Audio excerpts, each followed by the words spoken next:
Olá, galera! Estamos de volta com mais um vídeo interessante. Acompanhe comigo sobre esse tema novo. Quem somos? Nós e trilhões de bactérias. A vida na Terra é caracterizada pela presença ancestral, contínua e maciça de bactérias nos mais variados habitats do planeta. O nosso corpo é um desses habitats e abriga mais bactérias do que células codificadas pelo nosso genoma. O longo convívio e a coevolução de seres multicelulares como a microbiota trouxe e traz benefícios incalculáveis. Estudos recentes demonstram o papel ancestral da microbiota na manutenção da saúde e o seu desbalanço na gênese de diversas patologias.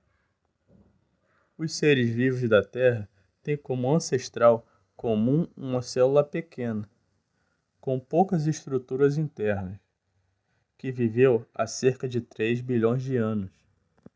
Fósseis de bactérias primitivas datam deste período e por cerca de 1 bilhão de anos os procariotos. Seres unicelulares sem núcleo definido, como as bactérias, foram as formas de vida dominantes e quase exclusivas do planeta. Estes seres vivos afetaram profundamente algumas das características mais marcantes do nosso planeta, incluindo o aumento crescente na tensão de O2 atmosférico, o que permitiu o surgimento de seres vivos dependentes do oxigênio para a respiração celular.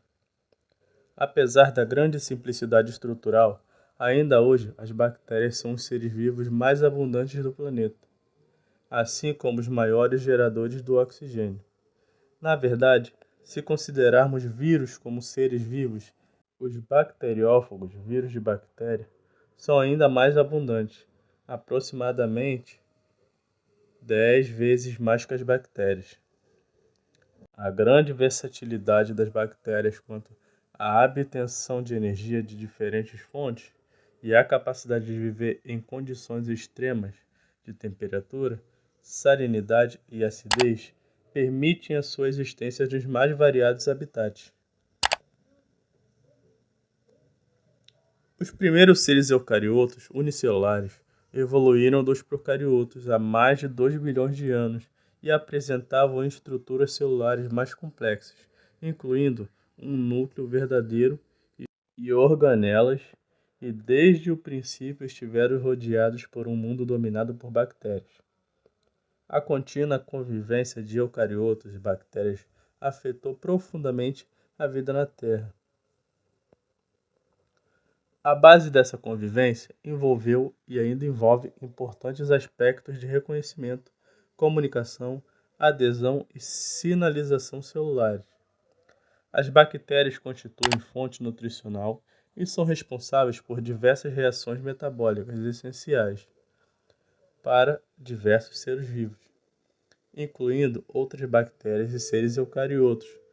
Um dos aspectos mais curiosos desse convívio entre bactérias e seres eucariotos foi o surgimento da organela mitocôndria, a partir de bactérias que viviam em simbiose no interior das células eucariotas. A mitocôndria é a organela responsável pela geração de energia em células eucariotas. Ao longo de um complexo processo de coevolução, essas bactérias que infectavam células eucariotas ancestrais perderam algumas das características que as tornavam autônomas e tornaram-se parte de maquinária celular.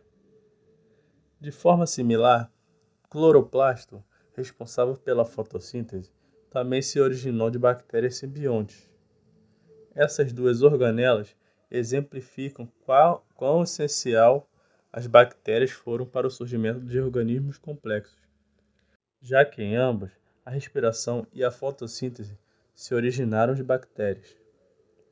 Os eucariotos unicelulares, por sua vez, deram origem aos seres vivos multicelulares, como animais e plantas, há cerca de 1 bilhão de anos.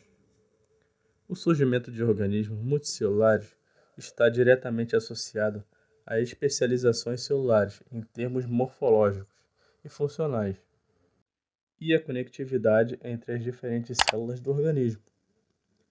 As células passaram a ter funções únicas na economia do organismo e passaram a se organizar em tecidos mais e mais especializados. Os aspectos envolvidos nessa transição de seres unicelulares para os seres multicelulares são controversos. Entretanto, a capacidade predatória de formação de colônias provavelmente tiveram um importante papel na evolução dos animais.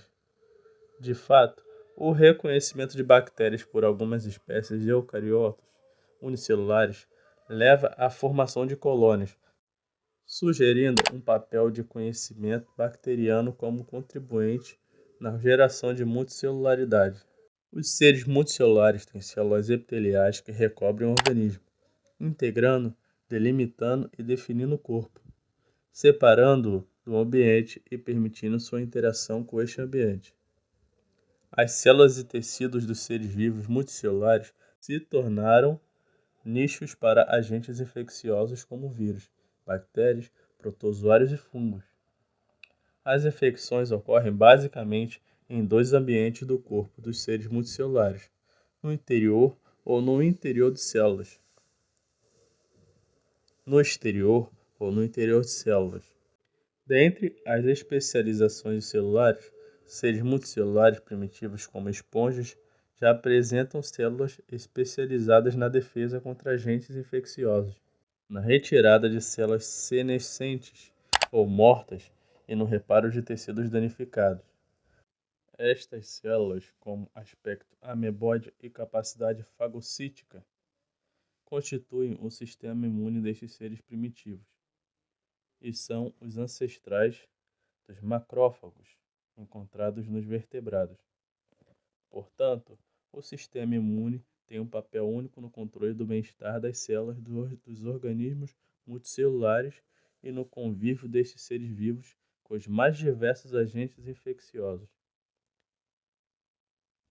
Ao longo da filogênia, de invertebrados aos mamíferos, há uma intensa especialização das células e tecidos do sistema imune.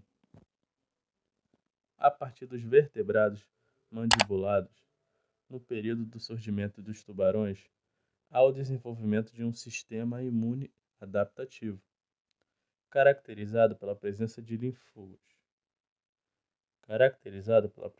linfócitos capazes de reconhecimento antigênico, que vem se adicionar ao sistema imune inato já presente desde o invertebrado.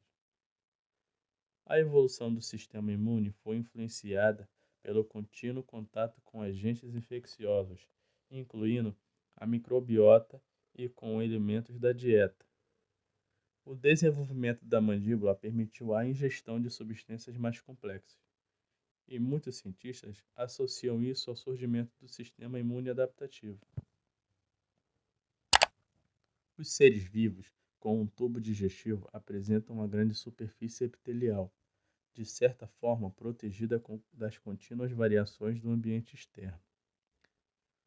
De invertebrados aos seres humanos, a superfície epitelial do tubo digestivo é colonizada por bactérias, fungos e vírus, sendo a soma total desses micro-organismos denominada de microbiota intestinal. As bactérias são de diferentes gêneros, classes, famílias e espécies. É importante ressaltar que a grande maioria das espécies bacterianas que compõem a microbiota intestinal não é encontrada em outros habitats. Ou seja, para cada espécie animal que entra em extinção, um número desconhecido de espécies bacterianas que coevolui de maneira dependente das interações únicas dos nichos hospedeiros também desaparece. Essa interdependência também se estende aos bacteriófagos, apesar de muito pouco ter sido descrito sobre os bacteriófagos, que infectam as bactérias do trato intestinal. Nos seres humanos, a mucosa intestinal tem uma superfície de cerca de 300 metros quadrados e forma a maior superfície do corpo exposta ao ambiente externo. O intestino absorve aproximadamente 100 gramas de proteínas da dieta e cada dia é o habitat de um número estimado de 100 trilhões de bactérias mensais. O número de bactérias, apesar de nosso trato digestivo corresponder a 10 vezes o número de células do corpo humano, tanto a microbiota quanto a dieta tiveram um importante papel na evolução humana em geral e no sistema imune em particular. Grande parte da intermediação com a microbiota e com a dieta é realizada pelo sistema imune. Os linfócitos, especialmente aqueles presentes nas áreas da mucosa, são componentes essenciais do sistema imune, nesse convívio com a microbiota intestinal e no manuseio das substâncias ingeridas diariamente na dieta. O sistema imune do intestino tem mais linfócitos do que nos demais partes do corpo somados. O papel essencial da microbiota na manutenção do sistema imune é demonstrado em estudos com animais livres de germes, que apresentam um sistema imune subdesenvolvido. Entretanto, não apenas o número de bactérias, mas também a composição da comunidade bacteriana influencia as respostas imunes. Algumas classes de bactérias inibem enquanto outras induzem a ativação de células inflamatórias. São estimadas cerca de 500 espécies de bactérias que colonizam nosso trato intestinal, sendo que cada pessoa hospeda ao redor de 150 espécies. Isso significa que existe uma grande diversidade entre pessoas das classes e espécies de bactérias presentes no intestino de cada um. As comunidades bacterianas do intestino desempenham importantes papéis no que tange aspectos nutricionais, respondendo a alterações de dieta tanto em uma escala de tempo diário quanto a evolutiva. Por um lado, as comunidades microbianas permitem que o hospedeiro utilize algumas micromoléculas que o sistema digestivo não teria e a capacidade de metabolizar. E, por outro lado, essas comunidades bacterianas são dramaticamente afetadas pelo tipo de dieta. Estudos utilizando camundongos livres de germes e, portanto, sem uma microbiota intestinal, demonstram o papel fundamental das bactérias intestinais no metabolismo nutricional. Os animais sem microbiotas necessitam de 1/3 a mais de alimento para ter a mesma massa corpórea que um animal convencional. Uma ação importante das bactérias da microbiota diz respeito à competição pelos habitats e nutrientes no intestino, dificultando a colonização de bactérias causadoras de doenças.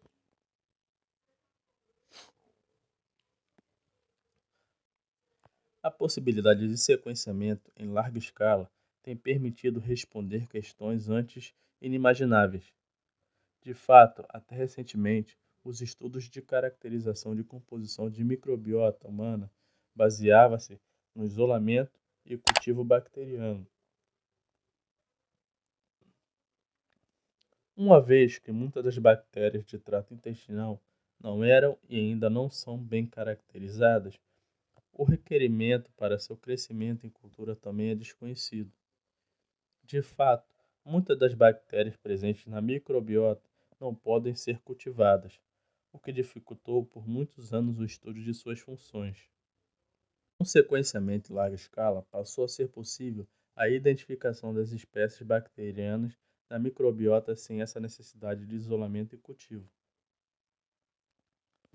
Portanto, do parto, o intestino do bebê, antes estéril, começa a ser colonizado pelas bactérias presentes na vagina. Durante os 3 anos primeiros da vida, ocorre um aumento de diversidade das comunidades microbianas, até se estabilizarem. Diversos fatores interferem com a colonização desses primeiros anos de vida.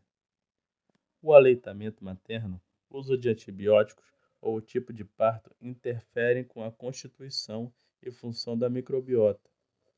Entretanto, o quanto essas alterações na fase inicial da vida irão interferir com as características da microbiota na fase adulta não está bem estabelecido. Partos de cesariana apresentam um processo de colonização mais lento. Por exemplo, o uso indiscriminado de antibióticos nos primeiros anos de vida também foi recentemente ligado ao distúrbio metabólico e ao ganho exagerado de peso. Diversos fatores influenciam a constituição da microbiota humana. Como mencionado, a dieta é um fator determinante. Em, em países como os Estados Unidos, uma grande proporção de indivíduos tem em seu intestino bactérias adaptadas às dietas ricas em gorduras e proteínas. Algumas populações rurais da África e da Amazônia têm um predomínio de bactérias intestinais com enzimas envolvidas na digestão de carboidratos complexos. Diversos estudos vêm demonstrando a participação da microbiota em fenômenos como desnutrição, obesidade e diabetes. Considerando o grande número de crianças desnutridas no planeta e as consequências desastrosas quanto à taxa de mortalidade e outras sequelas, que incluem déficits de desenvolvimento neural, a compreensão do papel da microbiota em diversas condições nutricionais é fundamental para o desenvolvimento de terapias que possam modular a quantidade e o tipo de bactéria presentes em nosso trato intestinal. Além disso, a perda de balanço entre as bactérias intestinais também está ligada a distúrbios do sistema imune, desde o desenvolvimento de doenças inflamatórias intestinais, como doenças de Crohn e a colite ulcerativa, até doenças autoimunes como artrite e esclerose múltipla. Pesquisas caracterizando o papel de cada grupo de bactéria para a manutenção de um organismo saudável podem resultar em melhoras drásticas no modo atual de prevenir e tratar diversas enfermidades. É possível que o transplante de bactérias venha a ser cada vez mais utilizado, associado ou não a outras terapias, para o resgate de uma microbiota saudável. Portanto, apesar de serem vistas como inimigas do nosso corpo, cada dia mais estudos estão descobrindo que bactérias que causam doenças são exceções. E na verdade podemos utilizá-las, as bactérias da microbiota, para a prevenção e cura de inúmeras doenças.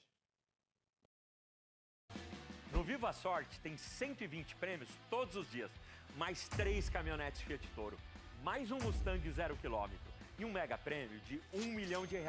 E eu quero que você seja o próximo milionário. Compre já o seu!